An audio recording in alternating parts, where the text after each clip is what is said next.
Interesting old interview where Crowder debates Amy Schumer about the state of modern day marriages. Yeah, I mean, I remember this where like everyone made fun of him for being abstinent only before marriage, and he was like, "It doesn't matter. I'm actually quite proud of it." Admirable. When do you stop? When do you stop with the abstinence? How will you know it's time? This is such a freak ass show, and I'm glad it existed because this is the show where Nick Mullen, famous producer of a center left podcast, the Adam Friedland Show, he was on with like John fucking Bolton.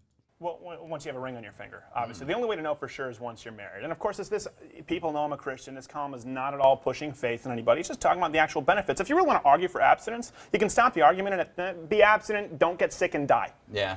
But, I can say from personal experience that it does build a bond of trust. Constantly you hear women, how often do you hear, "Wait, don't you trust me?" It's like, no, you slept with me on the first date. So of course I don't trust you. It's that old thing like I wouldn't join a club. Yeah, okay, dude. Wait, is that Michael club. Knowles? Right. She's going to sleep with me, then she'll Usually sleep it's with because I'm anybody. Canadian. They won't let me in. Yeah. Except for Canadian Club Ginger. I thought it was Michael Knowles for a second, like looking like Abed. Amy, do you have any thoughts on this? Yes, but also, if I sleep with a guy on the first date, usually if a guy holds my hand, he's going to wind up. So here's the thing. I don't think that women should use sex as a bargaining.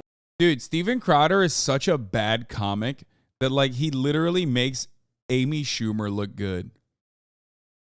Like, think about that.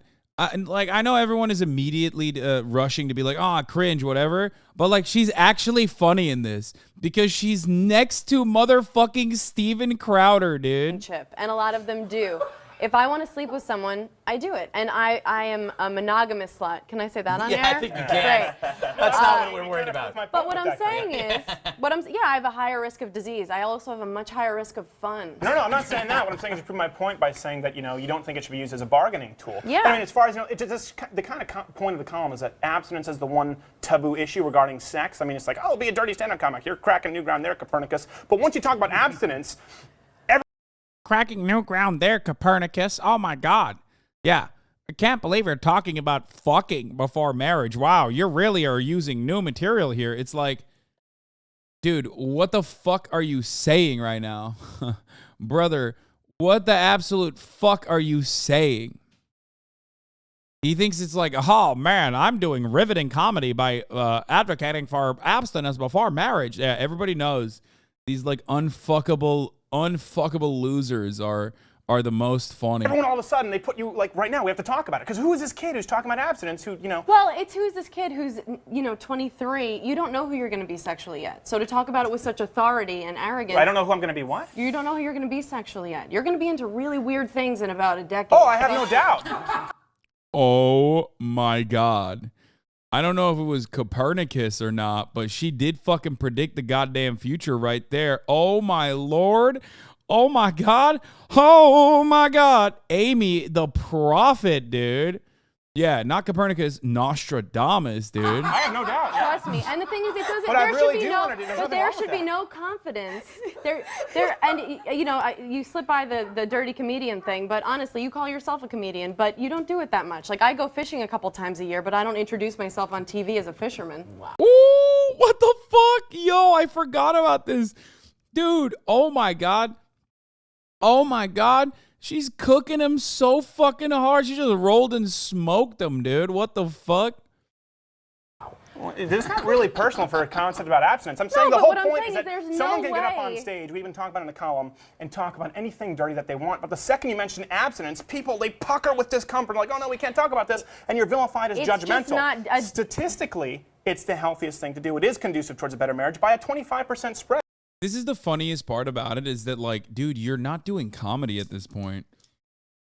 Like, you're just trying to, like, nerdily advocate. Like, you're trying to debate Lord not having sex. Like, statistically speaking, abstinence is actually the most safe thing to do. It's like, yeah, also not leaving your house, statistically speaking, is more safe than, like, driving to places.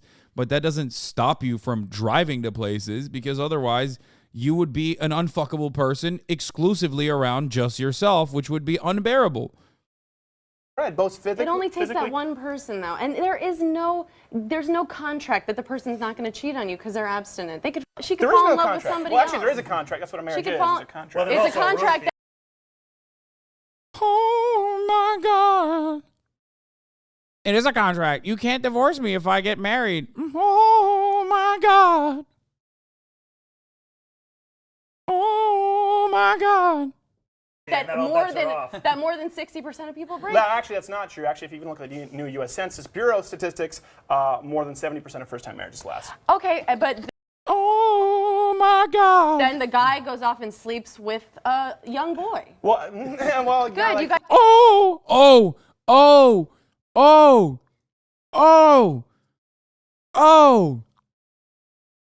We need like the Zoomer like bruh sound. You know what I mean? The dsh, bruh. Bruh. Bsh, bruh. Bsh, bruh. Every time she fucking says that. Then there's infidelity. Well, once you bring out the statistics that guys are running around rampantly sleeping with young boys. First of all, I'm not a boy. I know I have characteristics as such. All I'm saying is yes, you're right. Of course, it is way safer to not have sex, but yeah, but if you have sex with one person, maybe they've had sex with one person.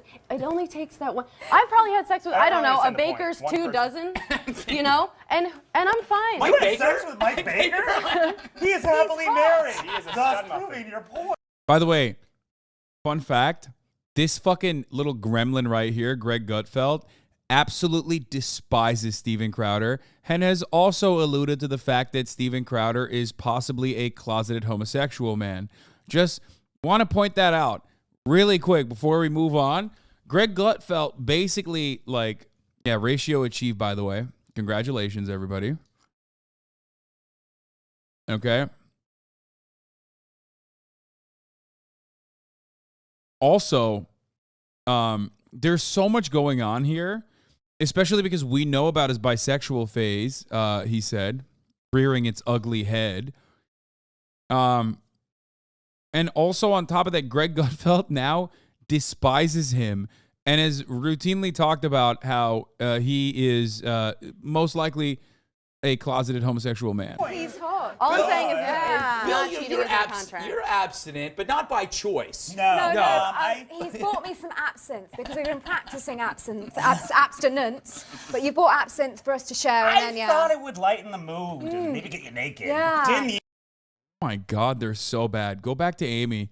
Holy fuck, Amy Schumer looks like a comedian that is a cut above these actual charlatans here. I'm not gonna lie. Either. Lots of vomiting. My point. Oh, I would like to say that.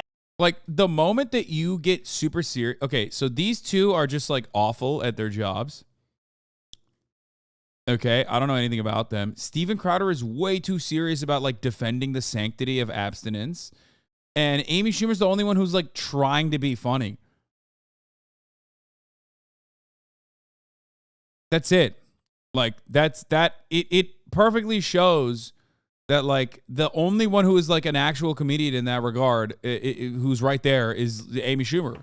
Imogen, your mom always said, if you want respect, don't put out. Exactly. So there is, I mean, it's something that's handed down, and until you have kids, you might find yourself saying that. And I do put it in my book. It's gone around the world, and I do on one level talk a bit about abstinence, but more like a few dates. I'm not saying act like someone out of Jersey Shore if you want a long-standing relationship. I do put that top tip in my book. Yeah. That's the thing. Like lack of abstinence is directly linked to really good abs. That's the problem. That is a problem. Yeah, that is true. I've got a beer gut. But I have to say, my last 3 relationships, which each lasted between 2 to 5 years, we slept with each other almost immediately. Mm-hmm. And it's because I knew that I wanted to be with them, you know? Except at the 5-year mark.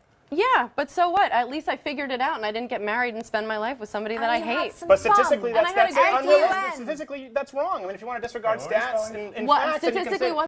Yeah.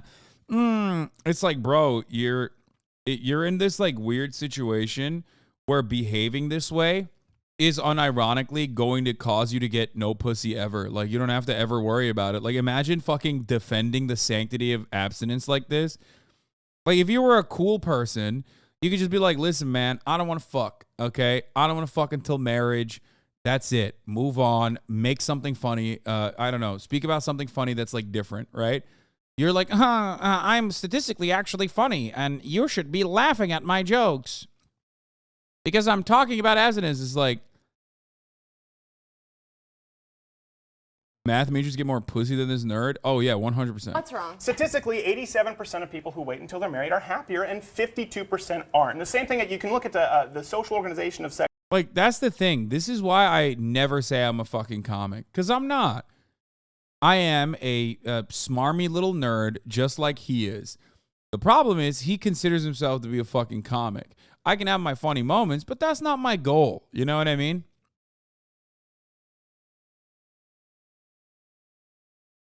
That's not my goal. He over here is like getting so, he's so like, he's so emotional.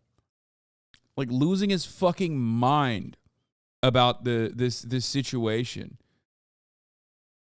You moonlight as an internet funny man. I can be funny from time to time, but like that's not my goal. You know what I mean? I can't consistently be funny. Sexuality. These are not How do Christian you have funded studies. statistics on people's happiness? You tell them, are you happy? Are they, you because emotionally they're at church satisfied? smiling? No, you can say, are you emotionally satisfied in your marriage? Yes, no. By a 25% spread, both spouses who are virgins, yes. Are you sexually satisfied in your marriage? Yes. Is it difficult for you to achieve orgasm? Why would people have to be honest It's about all their the emotions? sources are listed in the column. Every single source listed in the, these are things that. Excuse me. Like, I've never seen this man be so passionate about something. It's crazy. I can't even watch the rest of this. Like, it's just like the more talking time he has, the less I want to watch it. It's so fucking boring. He's just like, excuse me. That have been used by the Kinsey Institute. What I'm saying is, who cares what they said? A lot of people say they have happy marriages, even in therapy, when they're miserable. So the 25-point spread doesn't matter because only the people who would be lying would be the people who are abstinent? I just don't know any happily married people. Speaking of statistics, I don't. Like, that's funny. That's like punchy. It's quick. It's not supposed to like be logically consistent. You know what I mean? Like, it's so stupid.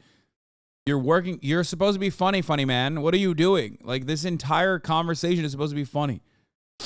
You can be objectively on the side of truth and be funny, but you are literally going bananas mode here. Let's get back to my point. You're the nanette of online dirtbag leftist comics? What? No, I'm not. Are you fucking joking? If anything, I do the exact opposite, where I routinely have to describe to people who are like physically incapable of understanding jokes what jokes are so that they can like, allow themselves to laugh at it without fucking throwing a hissy fit and trying to cancel whoever the fuck is like actually doing something that is wonderful, which is try to make people laugh. Literally. Yeah. Motherfuckers are like automatically run with the comedy is problematic, actually. You know what I mean? It's just I have to sit here and explain jokes to people who are sometimes physically incapable of understanding them and offer them the context and the nuance so that they can not literally and immediately and instantaneously fucking cancel the person for the crime of trying to make someone laugh, which is, of course, wholeheartedly unacceptable. What? Statistically, 100% of these women are not calling me back. That is true. Nobody's reading my column, if you catch my drift, Craig. Yes. So call me later. Second you talk. Okay. And the headline would have been sad face. Yes. Yeah. All right. I'm sorry that got so heated. I just want That to was say good TV. I just want to say that I read the blog and it did come across to me like you ended it by saying no judgments, but it definitely felt very judgmental. Of course, when the column was written about the reaction from people like you who the second you talk about abstinence get upset. So thank you. Well, people like me who are almost 10 years older than you and know what it's like to live life and not just have all these morals with no life experience. Right, I have no life experience. That is true. I'm sorry, but somebody who works a little bit of the Christian comedy circuit. The Christian comedy circuit? What just happened? No. The irony is... I have to say, this is the longest debate we've ever had on Red Eye. It is. In almost And the irony 3.5 years. The irony is they make a very sexy Tuesday. Yeah. Really do. That's the best. I like Almost as Steven. sexy as, I think Lloyd he's Long. smart. No, I think you're smart, you're young, and See what I'm saying, you're great. Yeah. But I'm just saying. Well, you are wrong on all those counts. I'm one of those things. This was all a ploy to pick you up, by the way. Oh, I'm flirting. This is me flirting. Is it working? She spat on me during the commercial break, which means That's she my likes me. thing. That's what I do. So, Do you have a comment on the show? Email us. It's redeye@foxnews.com. Oh, it turned into way worse shit.